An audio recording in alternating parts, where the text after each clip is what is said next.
കേരള മുഖ്യമന്ത്രി ആരെന്ന് നാളെ അറിയാം. ചർച്ചകൾക്കായി KPCC പ്രസിഡന്റ് സണ്ണി ജോസഫും VD സതീശനും രമേശ് ചെന്നിത്തലയും ഡൽഹിയിലേക്ക് പോയി. അതിനിടെ മുഖ്യമന്ത്രി കസേരയ്ക്കായുള്ള പരസ്യ പ്രതിഷേധങ്ങൾ വിലക്കി KPCC സർക്കുലർ ഇറക്കി. പാർട്ടിക്ക് അതീതരല്ല ഒരാളുമെന്ന് ഹൈക്കമാൻഡ്, MLA-മാരുടെ ഭൂരിപക്ഷമാണ് നിർണായകമെന്നും നിലപാട്. MLA അല്ലാത്തവരും നമ്മളെ ആയിട്ടുണ്ടല്ലോ. ആയിട്ടില്ലേ, ആയിട്ടില്ലേ. 2 പ്രാവശ്യമായത് എൻ്റെ ഓർമ്മ എങ്ങനെയാണ്. അപ്പോൾ ഞാനതിന് എന്നോട് ഇന്നയാളാകണമെന്നല്ല, ഞാനിപ്പോൾ വേണു ചോദിച്ചതിൻ്റെ ടെക്നിക്കാലിറ്റി ആണോ ആയിക്കൂടുന്നില്ല, പക്ഷെ ആണെന്നില്ല. പക്ഷെ അങ്ങനെയാണെങ്കിൽ 2 ഉപതെരഞ്ഞെടുപ്പിനെ കൂടി നേരിടാൻ അതൊക്കെ നേതൃത്വം പരിശോധിക്കും. അതൊരു ഇപ്പം അങ്ങ് തിളക്കമാർന്ന വിജയങ്ങളുടെ ഒരു പട്ടിക നിരത്തി. അങ്ങ് KPCC അധ്യക്ഷനായ ശേഷമുള്ള തെരഞ്ഞെടുപ്പ് സന്ദർഭങ്ങൾ അതെല്ലാം വിജയങ്ങളാണ്. അപ്പോൾ ഒരു ഉപതെരഞ്ഞെടുപ്പ് കൂടെ വന്നാൽ ആശങ്കയില്ലാതെ അതിനെ നേരിടാൻ കഴിയുന്ന ആത്മവിശ്വാസം ഈ തെരഞ്ഞെടുപ്പ് വിജയങ്ങളുടെ ഈ പട്ടിക നിങ്ങൾക്ക് നൽകുന്നുണ്ട്. അത് ഇലക്ഷനൊക്കെ ജയിക്കാൻ സാധിക്കും. ഉപതെരഞ്ഞെടുപ്പിലിപ്പം വന്നു കഴിഞ്ഞാൽ പ്രത്യേകിച്ച് ഈ അസംബ്ലി തെരഞ്ഞെടുപ്പിൻ്റെ റിസൾട്ടോട് കൂടി കൂടുതൽ ആവേശത്തോടെ നമുക്ക് ജയിക്കാൻ സാധിക്കും.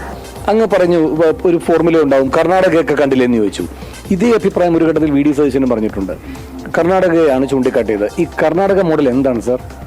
കർണാടക മോഡലിൽ 2 പേര് വന്നില്ല. 2 പേര് വന്നപ്പോൾ ആളുകൾ എന്താ ഒരുപാട് പേര് 2 പേരുകളിലേക്ക് വന്നു. MLA-മാരുടെ ഒപ്പീനിയൻ കിട്ടും. അവസാനം ഒരാൾ മുഖ്യമന്ത്രിയായി, ഒരാൾ 2 പോസ്റ്റിൽ വേറെ PCC പ്രസിഡന്റായി. മുഖ്യമന്ത്രി ആര് എന്നത് നാളെ അറിയാമെന്ന കാര്യമാണ്. ആദ്യ സൂചനകൾ തന്റെ അഭിപ്രായം എന്താണ്, തന്റെ പിന്തുണ ആർക്കെന്ന കാര്യമാണ് സണ്ണി ജോസഫ് വ്യക്തമാക്കിയിട്ടുള്ളത്. PR പ്രവീണയാണ് വിവരങ്ങളുമായി ചേരുന്നത്. പ്രവീണ, നാളെയാണ് നിർണായക തീരുമാനം വരാൻ സാധ്യത എന്നാണ് പറയുന്നത്. നാളെ തന്നെ വരാൻ ഇടയുണ്ടോ? നേതാക്കൾ എന്തായാലും അങ്ങോട്ടേക്ക് തിരിച്ചിട്ടുണ്ട്. അവരുമായി ചർച്ച നടത്തും, കൂടിക്കാഴ്ച നടത്തും, അഭിപ്രായങ്ങൾ തേടും. ഏത് വിധത്തിലാണ് കാര്യങ്ങളുടെ പോക്ക്? കേരള മുഖ്യമന്ത്രി ആരാണെന്ന് നാളെ തന്നെ അറിയാൻ കഴിയുമെന്നുള്ളതാണ് പ്രതീക്ഷ. ചർച്ചകൾക്കായി VD സതീശൻ, മുൻ പ്രതിപക്ഷ നേതാവ് രമേശ് ചെന്നിത്തല, KPCC അധ്യക്ഷൻ സണ്ണി ജോസഫ് എന്നിവർ ഡൽഹിക്ക് പുറപ്പെട്ടു കഴിഞ്ഞു. അവരവിടെ ഇന്നെത്തും. ഇന്ന് വിശ്രമം. എങ്ങനെ വിശ്രമം എന്ന് ചോദിച്ചാൽ മനസ്സാലുള്ള വിശ്രമം ഉണ്ടാകില്ല. എല്ലാ കാര്യങ്ങളും അടുപ്പിക്കേണ്ടതുണ്ട്. നാളെയാണ് കൂടിക്കാഴ്ച. ഈ കൂടിക്കാഴ്ചയിൽ മല്ലികാർജ്ജുൻ ഖാർഗെയും അതുപോലെ രാഹുൽ ഗാന്ധിയും ഉണ്ടാകും. അവരുമായി മനസ്സ് തുറക്കും. അവർക്ക് പറയാനുള്ളത് കേൾക്കും, അവർക്ക് പറയാനുള്ളത് തിരികെ പറയുകയും ചെയ്യും. അതിനുശേഷം ഹൈക്കമാൻഡിന്റെ അന്തിമ പ്രഖ്യാപനം ഉണ്ടാകാനാണ് സാധ്യത. ഘടകകക്ഷികളടക്കം ആവശ്യപ്പെട്ടിരിക്കുന്നത് ഇനിയൊരു അല്പം പോലും വൈകരുത്. ഇപ്പോൾ തന്നെ വൈകിയ സാഹചര്യമാണ്. നിലവിലെ അവസ്ഥയിൽ തെരുവിലേക്ക് ഇറങ്ങിയ പ്രതിഷേധ പ്രകടനങ്ങൾ അത് എല്ലാ സീമകളും ലംഘിക്കുന്നു എന്നുള്ളതാണ്. കഴിഞ്ഞ ദിവസം കോൺഗ്രസിന്റെ പാർലമെന്ററി പാർട്ടി യോഗം ചേരുമ്പോൾ ഭൂരിപക്ഷം KC വേണുഗോപാലിനാണ് എന്ന് വ്യക്തമായതോടെയാണ് VD സതീശന് അനുകൂലികൾ പരസ്യമായി തെരുവിലേക്ക് ഇറങ്ങി പ്രതിഷേധ പ്രകടനങ്ങൾ നടത്തിയത്. ഇതിന് തൊട്ടു പിന്നാലെ ദേശീയ നേതൃത്വത്തിന്റെ മുന്നറിയിപ്പ് വരുന്നു. പാർട്ടിക്ക് അതീതരല്ല ഒരു നേതാവും മുഖ്യമന്ത്രി സ്ഥാനാർത്ഥിയെ പ്രഖ്യാപിച്ചിട്ടല്ല കോൺഗ്രസ് ഇലക്ഷനിലേക്ക് പോയത് എന്നതടക്കമുള്ള കാര്യങ്ങൾ പറഞ്ഞുവെങ്കിലും ഒരു കാര്യവും ഉണ്ടായില്ല. പിന്നീട് വൈകുന്നേരത്തോടുകൂടി KPCC സർക്കുലർ ഇറക്കുന്നു. കച്ചടക്ക നടപടി ഉണ്ടാകുമെന്ന് മുന്നറിയിപ്പ് നൽകുന്നു. പക്ഷേ അതിനുശേഷവും തിരുവനന്തപുരത്തടക്കം വലിയ തോതിലുള്ള പ്രതിഷേധ പ്രകടനങ്ങൾ നടന്നു.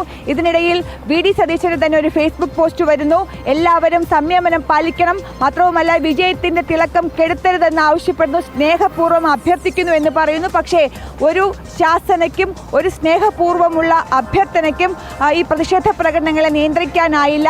എന്തായാലും ഘടകകക്ഷികളെല്ലാം തന്നെ വലിയ തോതിൽ അസ്വസ്ഥരാണ്. അതിന് കാരണവും മറ്റൊന്നല്ല, 102 സീറ്റിന്റെ തിളക്കത്തിൽ നിന്നവർക്ക് ആ സീറ്റിന്റെ എല്ലാം തിളക്കവും നശിപ്പിക്കുന്ന തരത്തിലുള്ള ഇടപെടലുകൾ, പരസ്യ പ്രതിഷേധങ്ങൾ, പരസ്യ യോഗങ്ങൾ, ഇതൊക്കെ തന്നെ പാർട്ടിയുടെ മുന്നണിയുടെ ആ ഒരു ഐക്യം, അതുപോലെ തന്നെ അതിൻ്റെ ഒരു സന്തോഷമെല്ലാം കെടുത്തി എന്നുള്ള, പ്രഭ കെടുത്തി എന്നുള്ള ഒരു ആരോപണമാണ് ഘടകകക്ഷികൾ ഉന്നയിക്കുന്നത്. അതുകൊണ്ട് എല്ലാവരുടെയും ആവശ്യം അതിവേഗത്തിൽ മുഖ്യമന്ത്രി പ്രഖ്യാപനം എന്നുള്ളതാണ്. എന്തായാലും നാളെ അല്ലെങ്കിൽ മറ്റന്നാൾ അതിൽ കൂടുതൽ പോകാനുള്ള സാധ്യതകളില്ല. കേരളത്തിന്റെ മുഖ്യമന്ത്രി, അടുത്ത മുഖ്യമന്ത്രി, കോൺഗ്രസിന്റെ 10 വർഷത്തെ ഇടവേളയ്ക്ക് ശേഷമുള്ള കോൺഗ്രസിന്റെ മുഖ്യമന്ത്രി ആരെന്ന് അറിയാൻ കഴിയും. നിലവിലുള്ള അവസ്ഥയിൽ വാതിലുകളെല്ലാം ചെന്ന് നിൽക്കുന്നത് KC വേണുഗോപാലിലേക്കാണ്. അത് മുതിർന്ന നേതാക്കളുടെ പിന്തുണയുടെ കാര്യത്തിലാണെങ്കിലും പാർലമെന്ററി പാർട്ടി യോഗത്തിലെ MLA-മാരുടെ പിന്തുണയുടെ കാര്യത്തിലാണെങ്കിലും അങ്ങനെയാണ്. പക്ഷേ മറ്റ് 2 പക്ഷത്തിനും അവരവരുടേതായ അവകാശവാദങ്ങളുണ്ട്. അതെല്ലാം കേട്ട ശേഷമായിരിക്കും ഹൈക്കമാൻഡിന്റെ അന്തിമ തീരുമാനം.